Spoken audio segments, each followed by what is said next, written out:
The morning sun filtered through our kitchen window as I watched Chelsea pour herself coffee, her silhouette backlit like some Renaissance painting. 6 years ago, standing at the altar beside that lake, I thought I was looking at my future. I thought I knew exactly what that future would hold. I'm Garrett Mitchell, 36, Senior Project Manager at Brennan and Associates Civil Engineering.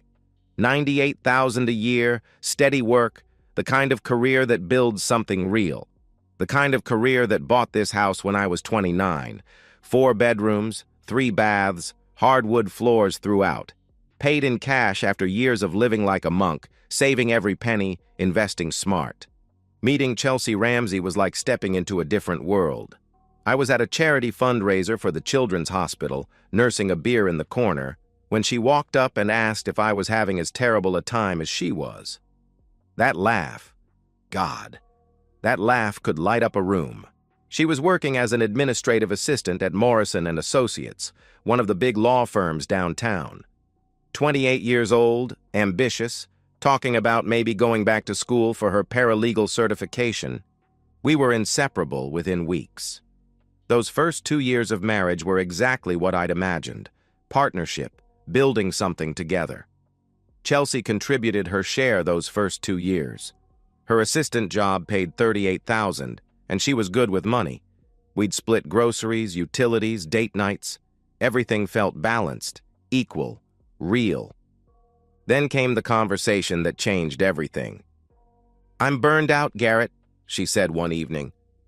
We were sitting on our back deck, sharing a bottle of wine after another long week.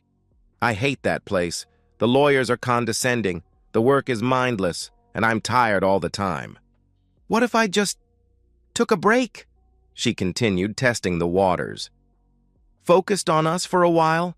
On the house? On building our life together?" I should have asked more questions. Should have pushed for timelines, plans, goals. Instead, I saw her tired eyes and thought this was what partnership meant. Carrying each other when one person needed support. "Of course," I replied without hesitation. "Whatever you need." That was 4 years ago. The next 4 years unfolded like a slow-motion movie I couldn't pause. Chelsea filled her days with yoga classes at the boutique studio downtown, long brunches with friends she'd met there, endless redecorating projects that never quite finished. I worked longer hours to compensate for her lost income, coming home tired but never complaining. Our routine became comfortable, predictable. Sunday mornings with coffee and crossword puzzles. Her curled against me during Netflix binges, laughing at my terrible puns about whatever show we were watching. From the outside, we probably looked perfect. Successful husband, beautiful wife, nice house, no kids yet, but maybe someday. But 3 months ago, something shifted. The changes were subtle at first, the kind of things you notice but dismiss because they seem too small to matter. Chelsea started guarding her phone. Not dramatically, she didn't clutch it or hide it, but she'd turn the screen away when I walked into a room.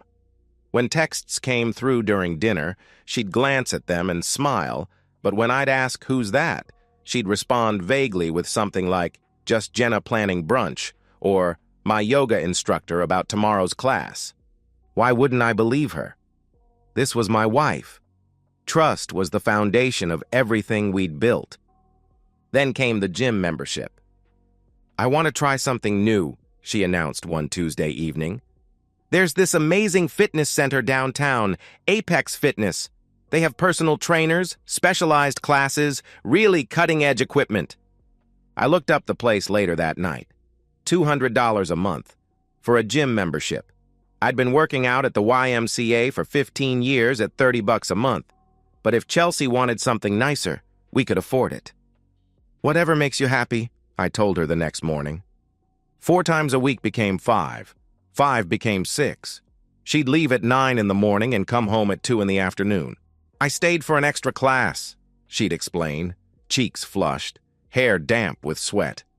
"Then grabbed a smoothie with some of the girls." Every explanation made sense individually, but collectively, something felt wrong.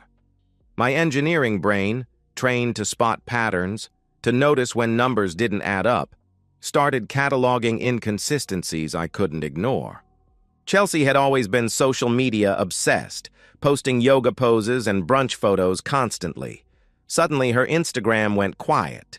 No gym selfies, no group photos with these new friends. When I asked about it, she shrugged.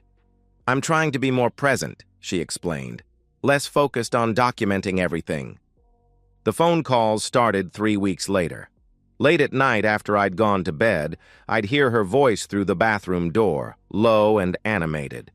When I'd ask about them the next morning, she'd explain matter-of-factly that she'd been talking to her sister about family drama. Last night, I lay in bed watching Chelsea beside me, her face illuminated by her phone screen in the dark. She was smiling at someone, with an expression I hadn't seen in months. Not the polite smile she gave me when I told my awful jokes. This was different, intimate, private. For the first time in 6 years of marriage, I felt like a stranger in my own bed. She typed something, hit send, and immediately received a response that made her smile even wider. This conversation had rhythm, history, familiarity. When Chelsea finally put her phone down and settled into sleep, I stared at the ceiling for hours. My logical brain fought with my suspicious one, but the patterns were undeniable. The late gym sessions, the secret phone calls, the constant texting, the social media silence. I told myself I was being paranoid. But lying there in the dark, listening to my wife breathe beside me while my mind cataloged all the ways she'd changed, I made a decision that would alter everything. Tomorrow, during my lunch break, I was going to check our phone records, just once, just to prove to myself that I was being crazy, that there was nothing to worry about. I had no idea that within 48 hours, I'd be hiring a private investigator to follow my wife. The next day dragged by in slow motion. By lunch break, my hands were actually shaking as I sat in my truck in the parking lot, laptop balanced on my steering wheel, logging into our Verizon account. I pulled up the last 3 months of records, scanned through the endless list of numbers, my calls to work contacts, Chelsea's occasional calls to her sister, routine stuff that meant nothing. Then I saw it. One number appeared over and over. Dozens of calls, hundreds of texts. I scrolled down, following the pattern, my stomach dropping with each entry. The first call was 3 months ago, exactly when Chelsea's behavior started changing. Since then, this mystery number had become a constant presence in our phone records. Calls at 11 p.m. after I went to bed. Texts at 6 a.m. before I woke up. Conversations during her gym sessions that lasted 40 minutes. I counted the entries, my engineering brain needing precise data. In the last 30 days alone, 47 phone calls, averaging 18 minutes each, 234 text messages. The communication was daily, consistent, intimate. My hands weren't shaking anymore. They were steady as I copied the number into my personal phone and walked to the far corner of the parking lot. I used a burner app to mask my caller ID and dialed. It rang twice before a man answered. His voice was casual, confident, with the kind of easy charm that probably worked well on married women. "Hello?" he said. I hung up immediately, heart pounding so hard I could hear it. A man. Of course it was a man. The next 24 hours were the longest of my life. I went through all the motions, finished work, drove home, kissed Chelsea hello like nothing had changed. She asked about my day with the same distracted interest she always showed, scrolling through her phone while I answered. "How was the gym?" I asked, testing. "Good," she replied without looking up. "New instructor today. Really pushed us hard." The lie came so easily, so naturally, like she'd been practicing. The next morning, I called Victor Santos. My colleague Jake had used Victor during his divorce 2 years ago. "Best PI in the city," Jake had said. Victor's office was in a nondescript building downtown. He was younger than I'd expected, maybe 40, lean, with the quiet intensity of someone who'd spent years watching people's secrets unfold. "I need surveillance on my wife," I said after the preliminaries. I think she's cheating. Victor asked practical questions. How long had I suspected? What evidence did I have? His tone was professional, matter of fact. I showed him the phone records on my laptop. Victor studied them without expression, occasionally making notes. This is pretty clear-cut, he said finally. The pattern is textbook. Victor quoted his rates. Expensive, but not prohibitively so. I'll need 2 weeks minimum, he explained. Full surveillance during her stated gym schedule, photo documentation, video if possible, complete report. And if you don't find anything? I asked. Then you'll know she's faithful, and you can work on whatever's causing your suspicion, he replied. But Mr. Mitchell, in 20 years of doing this job, when the phone records look like this, I always find something. I wrote the retainer check on the spot. The next 2 weeks were psychological torture. Every morning I kissed Chelsea goodbye, knowing that somewhere in the city, Victor was watching her, documenting her movements, photographing whatever she was really doing during those long gym sessions. I noticed things I'd missed before. New lingerie in her dresser, expensive pieces I'd never seen her wear for me, a different perfume, something spicier and more exotic than her usual scent, the way she'd check her phone the moment I left any room. On day 10, Victor called. We need to meet, he said, in person. The coffee shop was across town. Victor was already at a corner table when I arrived, a thick manila folder beside his laptop. Your instincts were right, he said without preamble. He slid the folder across the table. Your wife is having an affair. My hands were steady as I opened the folder. The first photograph stopped my heart. Chelsea holding hands with a man outside Apex Fitness. He was everything I wasn't. Tall, muscular, arrogant smile. The second photo showed them kissing in a parking lot. Not a friendly peck. A deep, passionate kiss between people who'd been doing this for a while. The third. Entering the Windsor Inn together. Time stamped 4 days ago at 11:47 a.m. Who is he? I managed to ask. Owen Drake, 38, personal trainer at Apex, Victor answered. This isn't his first time with a married client. He's seduced at least 3 other married women in the last 2 years. Victor opened a file on his laptop. There's more, he continued. Hotel hallway security footage, and the door to his room was cracked open during one of their visits. My camera caught everything. He slid a USB drive across the table. Fair warning, this isn't easy to watch, he warned, but it's undeniable evidence if you need it. I stared at the USB drive like it contained a bomb. In a way, it did. The bomb that would destroy my marriage, my trust, my entire understanding of the woman I'd lived with for 6 years. Take your time processing this, Victor said, standing. Call me when you're ready to discuss next steps. Document everything. If this goes to divorce court, you want to be the one holding all the cards. I sat alone in that coffee shop for over an hour after Victor left, the folder and USB drive in front of me. Around me, life continued normally while mine came to a complete stop. Finally, I gathered everything and walked to my truck. The drive home felt surreal. Our house looked the same. Neat lawn, flower beds Chelsea had planted last spring. The life we'd built together sitting there unchanged. But everything had changed. Chelsea's car wasn't in the driveway, at the gym, according to her schedule, or maybe at a hotel with Owen. I walked into our house, my house, I corrected myself, and sat at the kitchen table with the folder spread in front of me. Photo after photo of my wife with another man, living a completely separate life I'd known nothing about. The USB drive sat there untouched. I knew what it contained. Part of me needed to see it, needed to know exactly what I was dealing with. I plugged the drive into my laptop. The video file was 3 minutes and 47 seconds long. Hotel hallway timestamp showed last Tuesday, 1:23 p.m., while I'd been in a project meeting downtown. I watched it once. Just once. And in those 3 minutes and 47 seconds, I watched 6 years of marriage burn to ashes. But I didn't cry.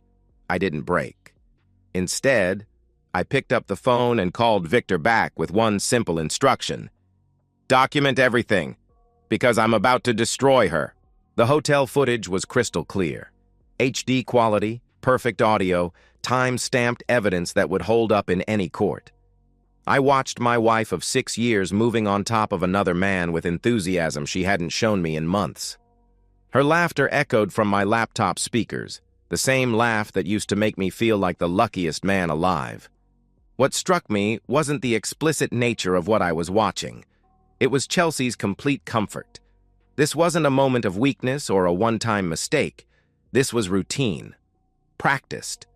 The audio was the worst part. Not the sounds of intimacy, but the conversation afterward. He has no idea. Chelsea's voice was breathless and satisfied. He works so much, he barely notices when I'm gone. Owen's laugh in response. When are you going to leave him? Soon, she replied confidently. I'm already talking to a lawyer about what I'm entitled to. The house alone is worth $380. Plus his retirement accounts, savings, I should walk away with at least $200,000. What if he fights it? Owen asked. He won't, Chelsea answered with disturbing certainty. Garrett's too nice, too trusting. He'll probably blame himself and give me whatever I ask for just to avoid conflict. My hands had stopped shaking by then. The initial wave of nausea had passed, replaced by something much colder.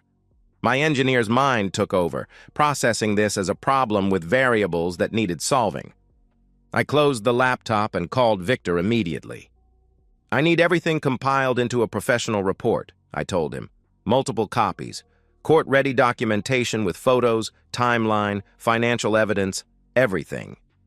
Next, I called Laura Brennan, the attorney Jake had recommended. Laura listened to the entire story without interruption, asking pointed questions about assets and finances. You own the house outright? Bought before marriage? She inquired. Yes, 7 years ago, I confirmed. Savings accounts? Separate, I answered. She has access to joint checking for household expenses, but my investment accounts and retirement funds are in my name only. Excellent, Laura responded with satisfaction. And you have documented proof of the affair? Video evidence, photos, phone records, hotel receipts charged to our joint credit card. This is about as clean as these cases get, Laura said, her satisfaction audible through the phone. Send me everything your PI compiled. I emailed the files immediately. Laura called back within 2 hours.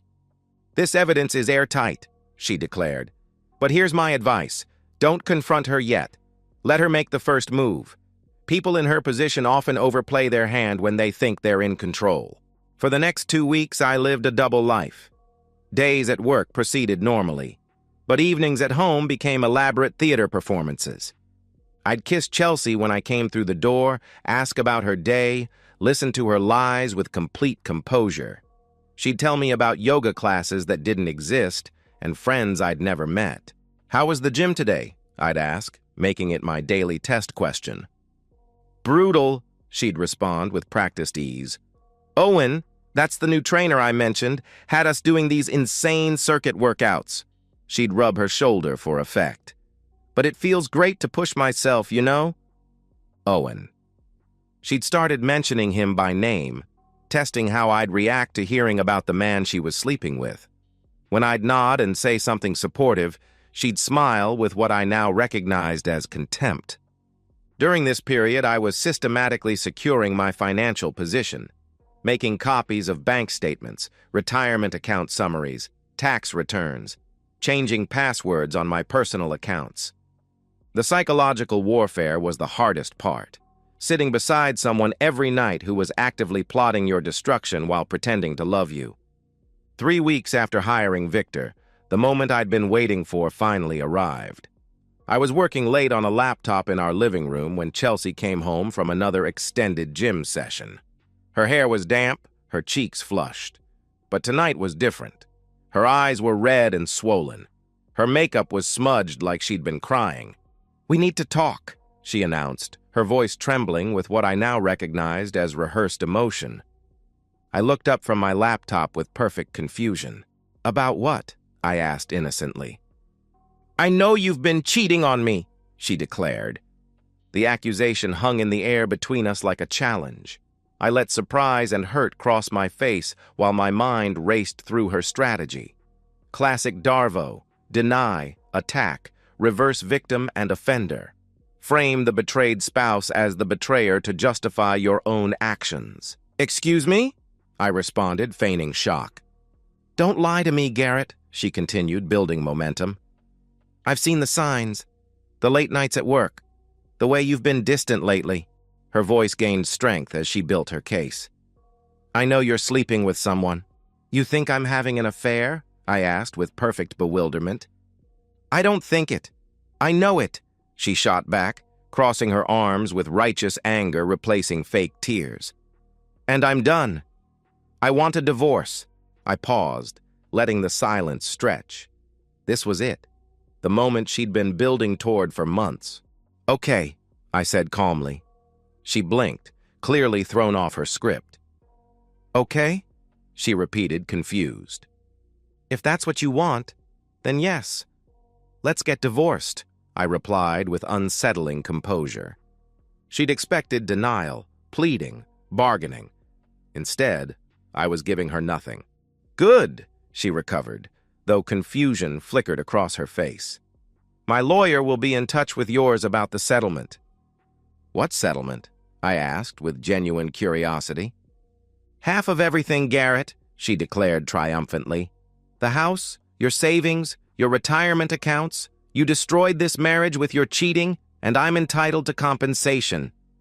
She grabbed her purse, her movements sharp with triumph. "I'll be staying at Jenna's tonight," she announced. "Give you time to think about what you've done." The door slammed behind her. I sat in the sudden quiet of our house, my house, and smiled for the first time in weeks.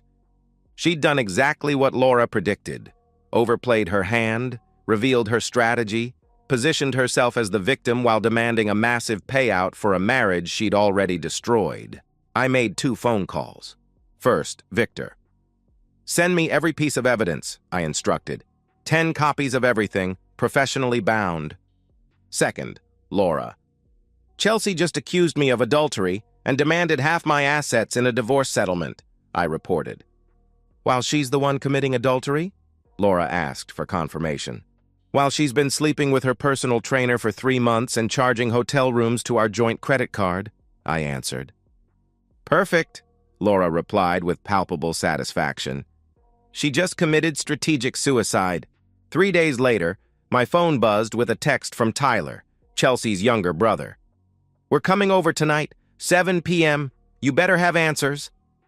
I smiled and texted back, "Come on over." Then I set up my laptop, printed Victor's complete report, and put a 6-pack of beer in the fridge. It was time to burn Chelsea's world to the ground.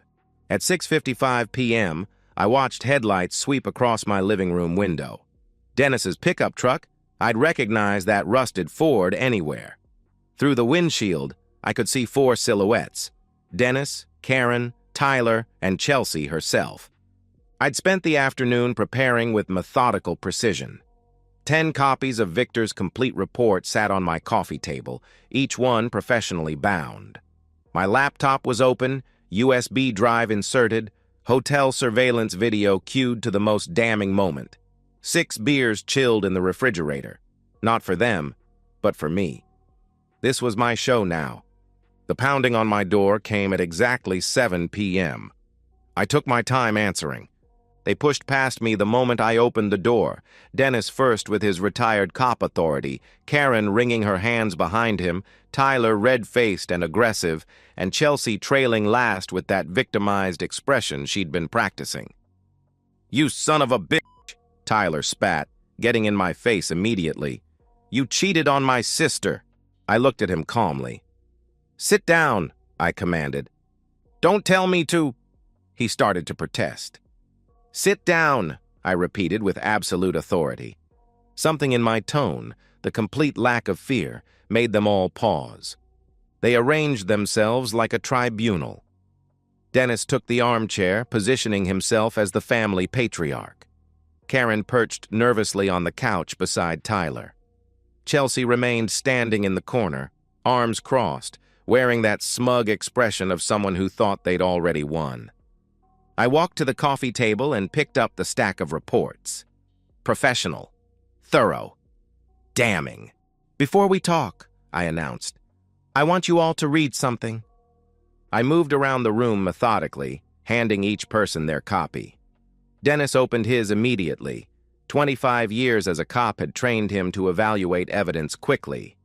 His face changed in real time as he scanned the first page. Karen's hand flew to her mouth at the first image, her daughter holding hands with another man.